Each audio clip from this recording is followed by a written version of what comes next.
Bismillahirrahmanirrahim. Assalamualaikum warahmatullahi wabarakatuh. Syukur alhamdulillah kita bisa berjumpa lagi di channel ini. Sholawat dan salam selalu dan tetap tercurahkan kepada junjungan kita Nabi Muhammad Sallallahu Alaihi Wasallam. Allahumma sholli ala Sayyidina Muhammad wa ala ali Sayyidina Muhammad. Harapan dan doa saya, semoga saudaraku semuanya selalu diberikan kesehatan, dilapangkan rezekinya, diampuni dosa-dosanya, dan dipanjangkan umurnya. Amin ya Rabbal Alamin. Sahabat beriman yang dirahmati Allah, salah satu sunnah sholat adalah membaca surat atau ayat Al-Quran usai membaca surat Al-Fatihah. Al-Quran sendiri terdiri dari 114 surat dan 6.000 lebih ayat. Jadi kita semuanya memiliki pilihan surat atau ayat yang melimpah untuk dibaca setelah membaca surat Al-Fatihah. Dan semua surat maupun ayat dalam Al-Quran boleh dibaca. Mulai dari surat-surat pendek seperti yang ada pada juz 30. Ada pula yang gemar membaca potongan-potongan ayat dalam surat-surat yang panjang. Dan ada juga yang membaca surat atau ayat yang disesuaikan dengan situasi atau momen-momen tertentu. Misalnya adalah momen di bulan Ramadan, situasi saat dalam perjalanan, dan lain sebagainya. Lalu, bagaimana dengan Rasulullah Shallallahu Alaihi Wasallam? Surat atau ayat apa yang sering dibaca Rasulullah saat sholat subuh? Dari Qutbah bin Malik, beliau pernah berkata, ia pernah sholat subuh bersama Nabi Shallallahu Alaihi Wasallam. Beliau pada rakaat pertama membaca ayat surat Qaf ayat 10. Hadis riwayat Muslim. Dari hadis tersebut bisa disimpulkan bahwa Rasulullah Shallallahu Alaihi Wasallam di rakaat pertama pada sholat subuh setelah membaca surat Al-Fatihah, beliau lalu melanjutkan membaca surat Qaf sampai ayat ke-10 saja. Lalu dilanjutkan ruku dan seterusnya. Sahabat beriman yang dirahmati Allah, kenapa Rasulullah Shallallahu Alaihi Wasallam membaca surat Qaf pada rakaat pertama waktu sholat subuh?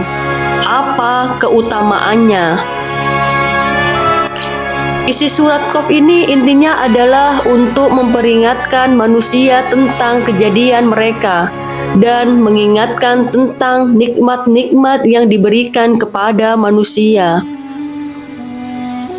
Begitu juga peringatan tentang hari berbangkit, hari berhisab, surga, neraka, pahala, dosa, dan lain sebagainya, supaya kita selalu ingat kepada Allah bahwasannya akan ada hari berbangkit di mana manusia akan dibangkitkan dari kubur, lalu dihisap semua amalannya dan diberikan balasan sesuai dengan amal perbuatannya semasa hidup di dunia. Bagi yang banyak amal, baiknya akan diberikan ganjaran masuk surga, dan bagi yang banyak amal buruknya akan dimasukkan ke neraka dengan segala siksaannya. Na'udzubillah min dzalik. Lalu pada rakaat kedua, apa yang dibaca Rasulullah Shallallahu Alaihi Wasallam? Dari Amr bin Hadis berkata, aku mendengar Nabi Shallallahu Alaihi Wasallam pada sholat subuh membaca surat At-Takwir. Hadis riwayat An-Nasa'i. Dalam Al-Quran surat At-Takwir ini pun juga berbicara peringatan kepada manusia tentang hari kiamat.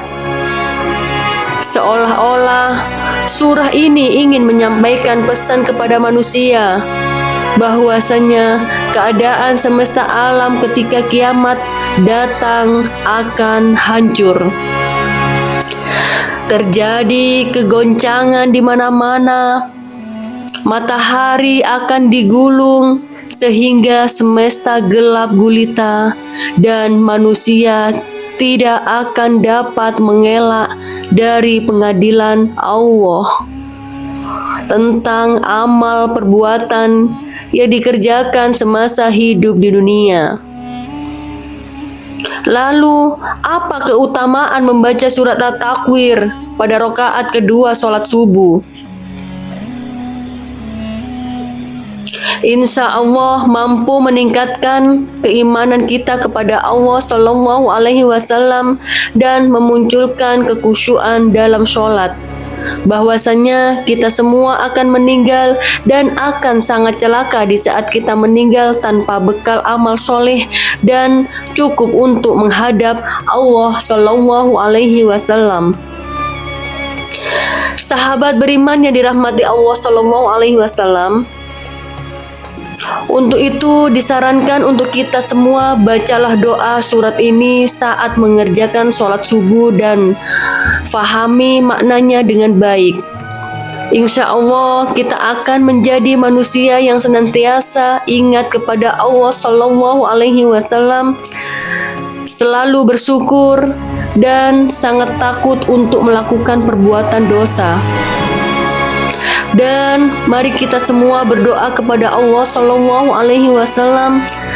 Semoga kita semua selalu dijaga iman dan Islam kita oleh Allah Sallallahu Alaihi Wasallam. Selalu menjalankan perintahnya dan menjauhi larangan-larangannya. Amin ya Rabbal Alamin. Baiklah sahabat kajian doa, itulah yang bisa saya sampaikan. Semoga bisa dijadikan amalan maupun zikir yang insya Allah bisa membawa berkah di dunia maupun di akhirat nanti. Amin, amin, amin ya Rabbal Alamin. Alhamdulillahirabbil alamin. Allahumma sholli ala sayyidina Muhammad wa ala ali sayyidina Muhammad. Barakallahu fikum.